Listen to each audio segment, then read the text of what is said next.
이렇게 날이 좋은 날, 사랑하는 내 아들이 왜 이곳에 있는지 도무지 모르겠습니다.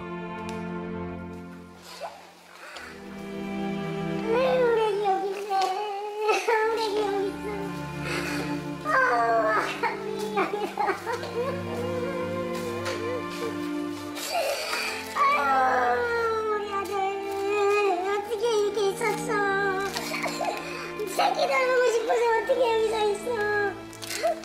아우, 불쌍해. 그만 자, 그만 자. 6살, 8살. 두 아이를 두고 마음 편히 눈 감지 못했을 내 아들.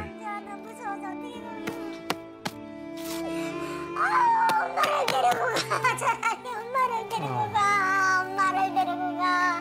꼭 아프러질 테니까. 거기서는 아프지 말고,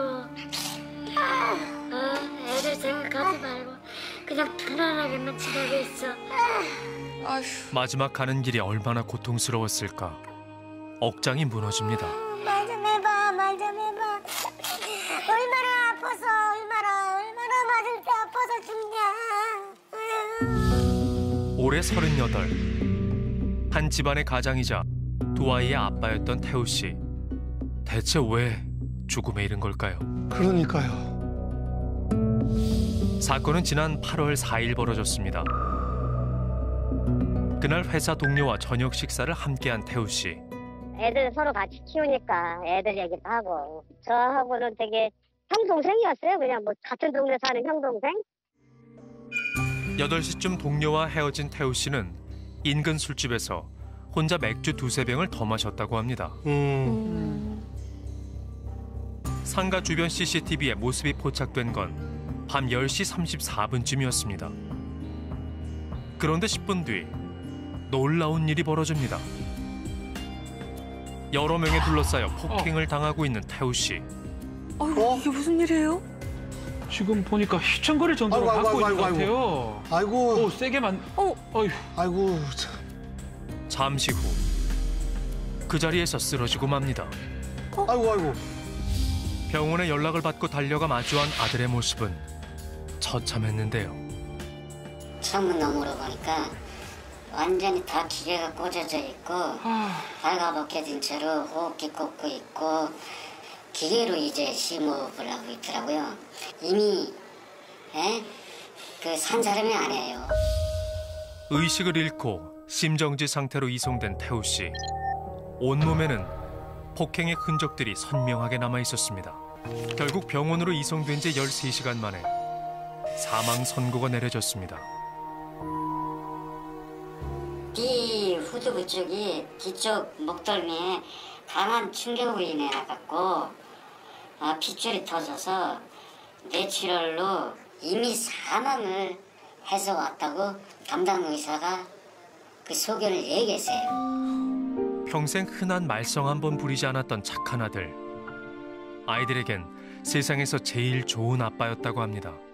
애들이 아빠를 얼마나 찾을까요? 애들은 그냥 엄마, 아빠 어디 갔냐고 자꾸 울고 밥도 안 먹고. 6살 먹은 거는 뛰어다니고 놀지만은 8살짜리는 너무 알아가지고. 엄마, 아빠가 고등학생 형들한테 맞아 죽었어? 어떻게 맞아 죽었어? 그날 태우 씨에게 주먹을 휘두른 건 인근의 고등학생들이었습니다. 앞대서 지금 공격하고. 아유, 저러면 안 되죠. 저러면 안 되죠. 몇 명입니까 지금?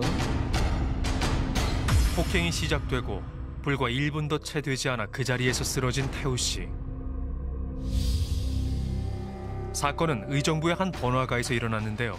사람도 많이 다니는 곳이었을 텐데. 태우 씨가 의식을 잃은 곳은 한 가게 앞입니다. 그날의 끔찍한 흔적은 여전히 그 자리에 남아 있습니다. 혈흔 같아요. 대체 왜 이런 비극적인 사건이 벌어진 걸까요? 태우 씨의 친구들은 그의 억울한 죽음을 호소하고 가해자 처벌을 요청하는 국민청원을 올렸습니다. 한 가정이 무너진 거잖아요. 한 가정이. 그렇죠. 그런데 사건 현장에 있던 한 학생이 SNS를 통해 반박하는 글을 올렸습니다. 친구들도 적극적으로 가해자들을 옹호했습니다. 아니, 때린 게 아니라 말렸다. 말들이 좀 험하잖아요. 근데 유가족이 이걸 다 보셨어요. SNS에 올리고 언론사에 계속 거짓으로 말하고 다니고 하니까는 지금 진실은 묻혀지고 거짓만 판치잖아요. 누가 하나 뭐 말로라도 사과하러 전화한 사람 하나 없어요. 가해자 쪽에서. 야, 이게 도대체 오히려 한 학생의 가족으로부터 항의 전화를 받기도 했습니다. 8월 7일 오후 9시 21분. 장례 치르고 있을 때 이런 전화가 왔다고 합니다. 인터넷 상으로도 그렇고 지금 얘기만 들어보면 거의 제 동생이 가해자가 되어 있더라고요. 말씀을 드리는 건 CCTV를 지금 확인해보신 게 아니잖아요. 근데 지금 SNS 상에는 이미 허위 사실이 유포되어 있고 저는 그런 사실을 얘기한 적이 없어요. 그래서 저희는 그거를 확인차 연락을 드린 거고요. 그날의 진실을 어떻게 찾을 수 있을까? 아버지는 아들의 마지막 발자취를 따라가 봅니다. 가면서 봐, 사진을 찍고 얼마나 맞은 거냐고. 단서든 뭐든 찾고 싶은 마음이겠죠. 이렇게 계속 피가 나면서 그런 상황이 벌어질 그건 아니잖아. 이건 아니잖아 진짜. 그러니까요. 사건 다음 날 태우 씨의 아버지는 사건 현장을 살펴보던 중 우연히 폭행 현장에 함께한 학생들을 만났다고 합니다. 예? 뭐라고 했을까요? 자기들이 현장에 있었고 두 사람이 때리고 자기들은 이렇게 있었다고 그런 걸 얘기를 한 거예요. 이야. 같이 있었으니까 저 때문에도 죽은 것 같습니다. 우리한테 전화를 걸어갖고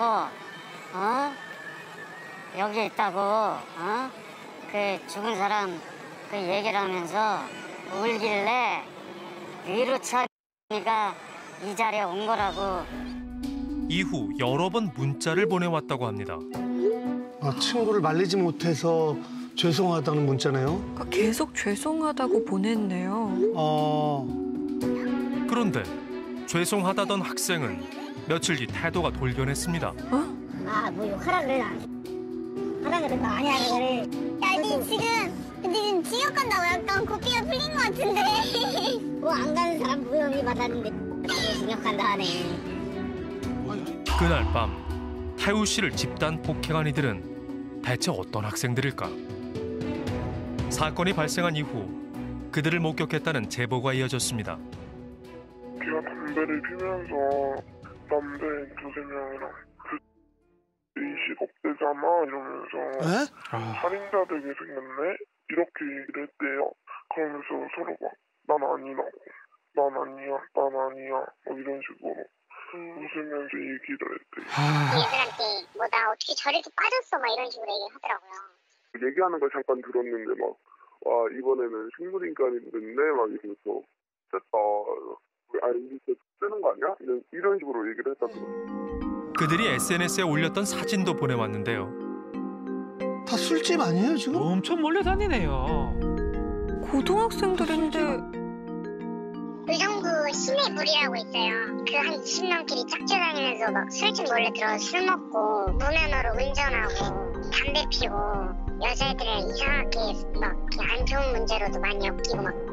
보면서 항상 진짜 보이는 게 지나갈 때마다 담배 피고 아니면 술 먹고 뭐 술집에서 나온 상태고 무리 지어서 막 그렇게 있으니까 너무 무서운 거죠. 소위 말하는 양아치 그 자체예요.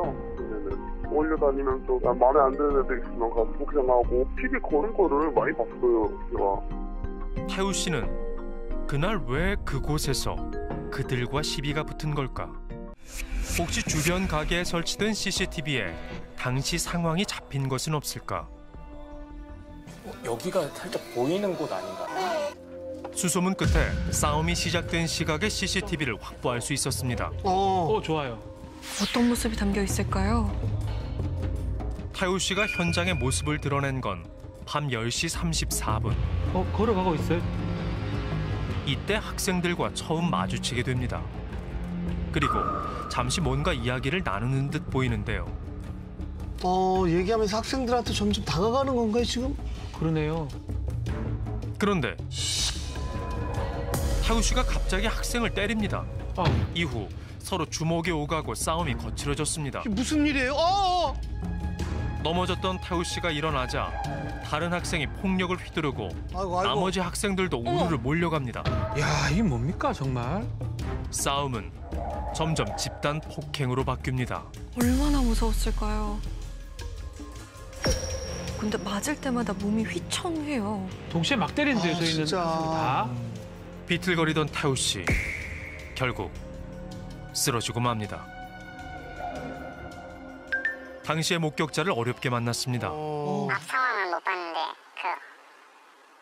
먼저 우산으로 때리셔갖고 그 맞은 학생이랑 친구가 맞으니까 화나갖고 그 사람을 같이 때리기 시작했거든요.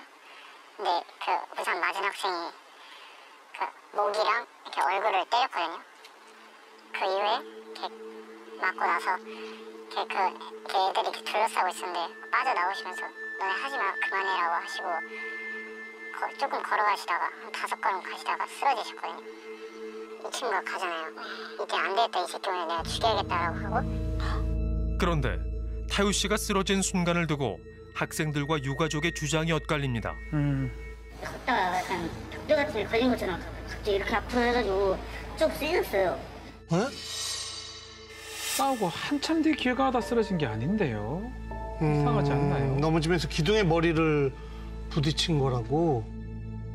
유가족은 폭력으로 인해 의식을 잃고 그 자리에서 바로 쓰러졌다는 입장입니다. 싸움이 끝난 게 아니고 폭행 도중에 얘가 이미 의식이 없는 상태에서 꼬꾸라진 걸로 보이는 거죠. 저희 대원이 현장 갔을 때는 의식이 없었고 그리고 이제 심정지 상황이어서 경찰관이 심폐소생술을 하고 있는 걸로 알고 있어요. 어떤 외부 충격으로 뇌출혈이 발생했고 심정지로 사망했다는 의사의 소견서. 태우 씨의 목 뒤쪽에는 유독 심한 멍자국이 있었는데요. 대체 어떻게 난 상처일까? CCTV를 수십 번 돌려보다 의심 가는 순간을 찾았습니다. 싸움 도중에 한 학생이 뒤로 돌아가더니 갑자기 몸을 숙이는 모습이 포착됩니다. 그러네요. 그리고 달려가 태우 씨의 목덜미를 내려칩니다. 뭘 주워서? 뭘 주워 그렇죠. 들고 뭔가 뒷목을 들고? 쳐요. 네. 예. CCTV의 화질이 좋지 않아 전문가에게 영상 분석을 의뢰했는데요. 거기서 허리를 숙일 이유는 아무것도 없거든요. 지금 상황에서. 근데 허리에 숙여서 거의 90도까지 숙였다는 거는 뭔가 바닥에 있는 거에 손을 닿기 위한 행동이지 숙여서 뭔가를 집었다라고까지도 볼 수가 있는데 뭘 집었는지는 정확히 판단하기는 어려울 것 같아요. 태우 씨의 뒷목을 가격한 뒤로도 집단 폭행은 멈추지 않았습니다. 그런데 35초 뒤 휘청거리던 태우 씨가 갑자기 쓰러지고 맙니다. 정말 뭔가를 집어서 가격한 것일까? 당시 그 학생은 다른 교통사고로 인근 병원에 입원 중이었습니다. 입원해? 응? 지금 환자는 여기 없어요. 잠깐 입원했다가 여기 편의점만 간다 그래서 갔다가 글로 갔다는 얘기를 듣고. 입원 중에 나가서 그렇게 싸우고 그러면 되겠느냐. 자기는 싸운 게 아니고 자기가 말렸다. 경찰들이 증인으로 자기를 데리고 간다 해서 자기가 따라간 겁니다. 이렇게 얘기를 하더라고요. 그래놓고 그 다음날 그냥 없어져 버렸어요. 네. 퇴원 수속도 밟지 않고요? 그렇죠. 주먹이 오가기 전 학생들과 뭔가 이야기를 나누는 태우 씨. 잠시 후 발길을 돌리는데요. 한 학생이 뒤에서 뭔가 조롱하는 것 같아요. 장난치고. 가다 말고 돌아서서 뭐라 하는 것 같죠? 다시 학생들과 마주한 태우 씨는 2분 정도 또 이야기를 나눕니다. 그러다 먼저 주먹이 나갔는데요. 학생 주장처럼 먼저 때린 거는 맞는 것 같아요. 문제는 당시 영상만 있을 뿐 어떤 이야기가 오갔는지 전혀 알 수 없는 상황. 더구나 태우 씨가 사망하면서 상대 증언만 들을 수밖에 없게 된 겁니다. 그렇다면 전문가는 이 사건을 어떻게 볼까? 사실 이 사람이 그 피해자가 사망을 하지 않았다라고 하면 누가 먼저 폭행을 사용했느냐라고 하는 게 중요한데 피해자가 사망을 해버렸으니까 그 자체가 별로 의미가 없는 거죠. 머리를 맞아서 뇌출혈이 있었던 아니면 땅에 부딪혀서 뇌출혈이 발생이 됐건 간에 그 결과 피해자는 사망했다. 그게 굉장히 중요한 거거든요. 이쪽에서 밀었죠. 이쪽에 있죠. 지금 여러 명이 우르르 모이죠.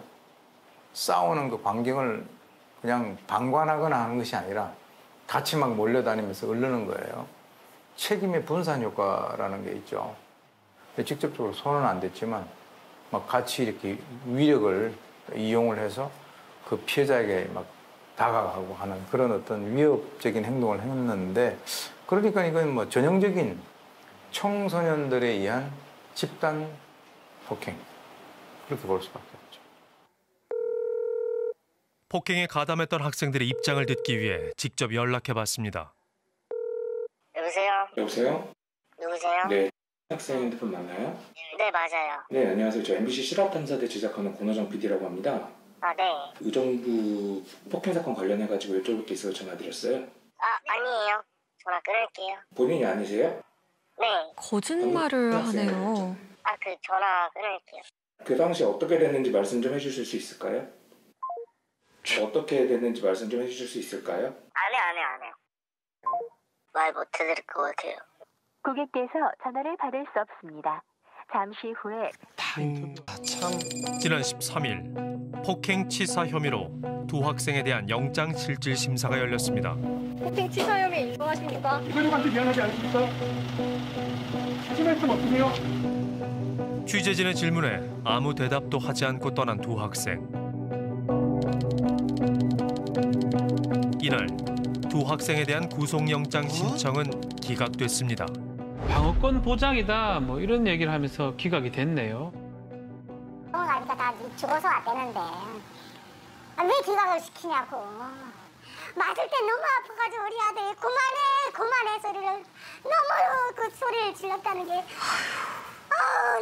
너무 애통하고. 생때 같은 아들이 죽었는데 이 억울함은 누가 풀어줄 수 있을까요? 가해 학생들은 이대로 아무 책임도 없게 되는 걸까요? 현재 구속영장이 기각되었다고 해서 폭행치사죄가 앞으로도 성립될 가능성이 전혀 없다는 건 아닙니다. 사망의 원인이 무엇인지가 정확하게 밝혀져야 합니다. 이에 따라서 폭행이 사망의 결정적인 원인이 되었는지, 가해자들에게는 사망이라는 결과에 대한 예견 가능성이 있었는지가 충분히 입증되어야 합니다.